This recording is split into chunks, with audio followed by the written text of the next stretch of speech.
Hello বন্ধুরা, আমি অনন্যা। আমার YouTube channel Ananya mini kitchen. আজ আবারও আমি আপনাদের কাছে নতুন একটা রেসিপি নিয়ে চলে এসেছি। আজকে আমি বানাচ্ছি মালপোয়া।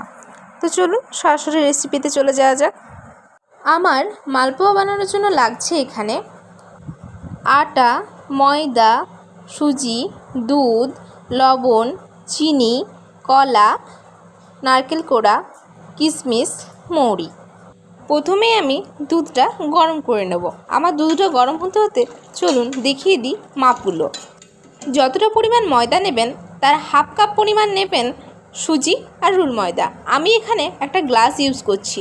আমি 1 গ্লাস পরিমাণ ময়দা নিয়ে নিচ্ছি, তার সাথে হাফ গ্লাস পরিমাণ আটা ও হাফ গ্লাস পরিমাণ সুজি নিয়ে নিচ্ছি। তারপরে আমি এক এক করে প্রতিটা জিনিস বা প্রতিটা উপকরণ দিয়ে দেব। দুধটা আমার গরম হয়ে গেলে আমি একটু ঠান্ডা করে রেখেছি, তারপরে দুধটা দিয়ে দেব। এরপর আমার সব কিছু দেওয়া হয়ে গেছে। এরপর আমি ব্যাটারটা ভালোভাবে মেখে নেব। আমার ব্যাটারটা একটু বেশি ঘন হয়ে গেছে, তাই আমি আবারও পরিমাণ মতো একটু দুধ দিয়ে দেব। ব্যাটারটা দুধ দিয়ে পাতলা করে নিয়েছি। এরপর খুব সুন্দর একটা ব্যাটার তৈরি হয়ে গেছে। এই দেখুন, আমি আপনাদের দেখিয়ে দিলাম। এখন আমি কিছুক্ষণ ঢাকা দিয়ে রেখে দেবো, প্রায় 15 থেকে 20 মিনিটের মতো। 20 মিনিট পর আবারও ফিরে এলাম। একটু আমার ব্যাটারটা দেখিয়ে দিই আপনাদের। দেখুন, না হয়েছে পাতলা, না হয়েছে পুরো, খুব সুন্দর একটা মাঝামাঝি ব্যাটার তৈরি করে নিয়েছি আমি। এরপর কড়াইয়ে তেল গরম করে একটা একটা করে মালপোয়া আমি ছেঁকে নেব। আমি এখানে একটা চাটুর সাহায্যে একটা একটা করে মালপোয়া দিয়ে দেব।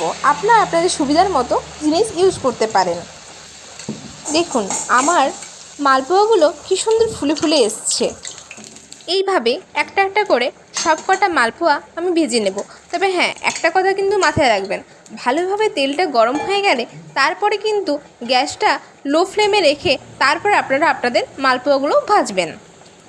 দেখুন, আমার মালপোয়াগুলো সবগুলো একটা একটা করে ভাজা হয়ে গেছে। চলুন আপনাদের দেখিয়ে দিই আমার মালপোয়াগুলো কতটা সফট হয়েছে আর ভিতরটা কী সুন্দরভাবে সিদ্ধ হয়ে গেছে। একটা মালপোয়া আমি আপনাদের ছিঁড়ে দেখাই। দেখেছেন মালপোয়াগুলো কি সফট হয়েছে? আপনারাও আপনাদের বাড়িতে এইভাবেই বানিয়ে খাবেন, দেখবেন আপনাদের মালপোয়াগুলো খুব সুন্দর হয়েছে। এই মালপোয়া রেসিপিটা আপনারাও আপনাদের বাড়িতে একবার হলেও বানিয়ে খাবেন। খুব সহজ একটা রেসিপি আর খেতেও খুব সুস্বাদু। আর তৈরি করতে ও তো বলারই নয়, একদমই সময় লাগে না।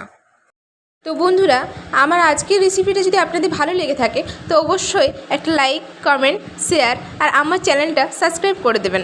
আর পাশে থাকা বেল আইকনটি টিপে দেবেন, যাতে আপনারা আপনাদের ইউটিউবে আমার ভিডিও সবার আগে পেয়ে যান। ঠিক আছে বন্ধুরা, তাহলে কালকে আবার দেখা হচ্ছে নতুন একটা রেসিপির সাথে। Thank you, by.